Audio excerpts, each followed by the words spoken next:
Yo, what's going on, everybody? It's your boy Naruto Explain here, bringing you guys another Boruto Naruto Next Generations discussion on the fallout from Boruto Chapter 78. And today, I want to talk to you guys about something that I'm not the biggest fan of even having the conversation about, because it's literally about one of my favorite characters. But after the last manga chapter, we gotta discuss the way that Boruto chapters 69, 77, and 78 have planted the seed for Sasuke Uchiha's death and what the impact of Sasuke dying would be on the series itself. After we saw Kawaki pull up to Naruto's house, tell Naruto to sit down, and watch Naruto sit down after Kawaki told him to, and Kawaki sealed Naruto away after Kawaki heard Naruto tell him that if Kawaki was going to kill Boruto, he'd have to kill Naruto first. I think we all can agree that for the first time in a long time in Boruto's manga, the feeling that nobody is safe is truly befalling the manga right now. Honestly, it's something that's for the better for the series, and since Naruto's been sealed away, it's opened up the door for a bit more of a chaos in the series right now, because we see Kawaki is borderline unhinged now, and there is no line that he's above crossing. In some ways, a potential death of Sasuke and Kawaki going out of control reminds me of some of the decisions that Gege Akutami did in Jujutsu Kaisen during the Shibuya Incident arc, which, without going into spoilers, we see a similar thing take place where something happens to a major character, and in the chaos that comes after the fact, characters are left behind permanently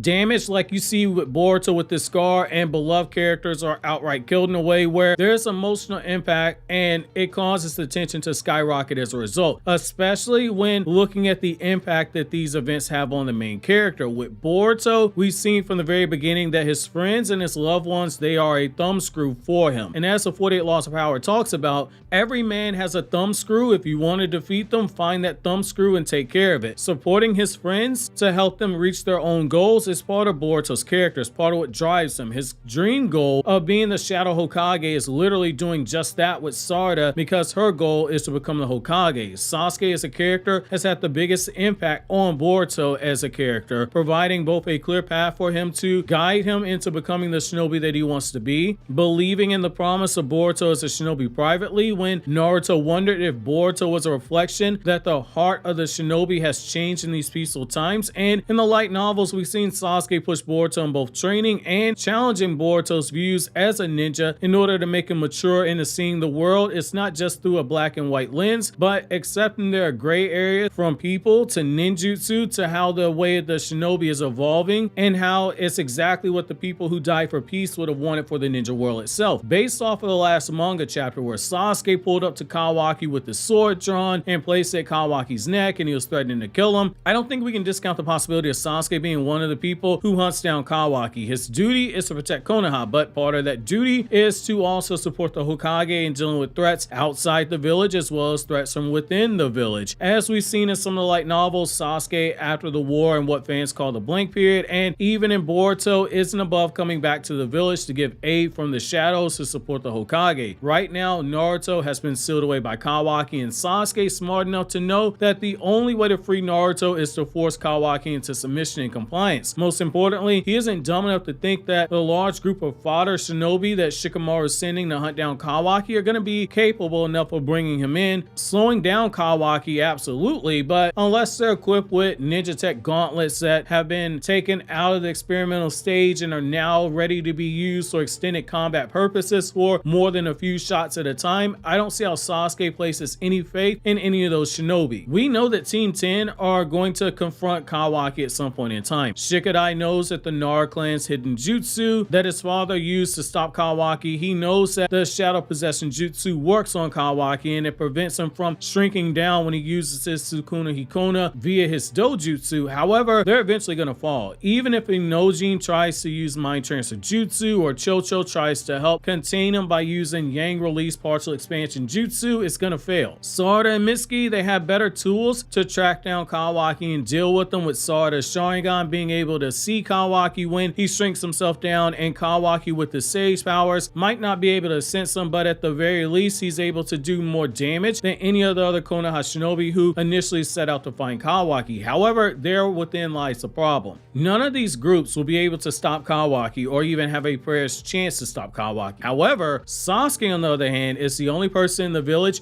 who has experience fighting someone with Isshiki's dojutsu. He knows the full extent of what those powers can do in a battle situation, how they that can be used by a true master of those powers, and with Kawaki adjusting to those powers at an alarming rate, he's the only shinobi with the fairest chance of standing up to Kawaki. He's not going to sit by and just monitor Boruto. Rescuing Naruto is going to be really high up his list, and he said before in Boruto chapter 69 that his resolve to protect the village will be what's going to be tested next, and that comment was made under the context of Boruto saying wearing Sasuke's headband gave him the strength and bravery to die at Kawaki's hands so that he could ensure the protection of the village from the threat of Momoshiki. Sasuke's death combined with the sealing away of Boruto's parents is enough of a catalyst to drive Boruto into the despair that Momoshiki warned him about before Momoshiki hijacked control, especially if the fan theory I covered last month by Shyrose, a fanfic writer on Twitter, who shared my suspicion that Momoshiki and Boruto's consciousness, with it being linked in the way that it is, it gives Boruto more control now when Momoshiki takes over, and that Boruto might have let Kawaki get away in an attempt to avoid those deaths of those who he cared about that were in that area, which would also include Kawaki in that equation, someone who just had their life threatened by Sasuke, and Sasuke immediately wondered what was the point in letting Kawaki go away. If this ends up being a boomerang situation, Boruto's going to feel responsibility for anything that happens to Sasuke, and the impact that that has on Boruto as a character as well as the others, it cannot be understated. Let's assume that Sasuke can pull a Madara Uchiha and he programs his EMS Sharingan to use Izanagi to activate the moment that he's ultimately killed. Let's say that happens. If Sasuke didn't do this, he would die in a fight against Kawaki. The only saving grace that he has right now is Sasuke's at full chakra and Kawaki's running low on chakra. We know based off of the anime that true essence of karma takes the power of the Sasuke who gave it to you and it adds it on top of your chakra, but we know based off of statements that there's a gap between the Sasuke and their vessel when they're using karma. Kawaki low on chakra might very well still be higher than EMS Sasuke, high enough that when combined with the hacks that Kawaki has, Sasuke might not be able to overcome that gap. Losing a legacy character like Sasuke so soon after Naruto's been sealed up, that's going to be a bit of a gut punch if it's done properly. It shows the holdouts who still haven't given Sasuke his respect, which yes, there are still those inside the village and the broader ninja world who've not forgiven Sasuke for his past crime. It shows them that despite everything, he was actually a reformed Konoha shinobi who put the village first. It serves as a wake-up call to Next Generation that the two main heroes from the war that they heard so much about growing up, both of them are now gone. One gone by death and the other one gone because they're sealed away. And it forces them to prove Naruto's words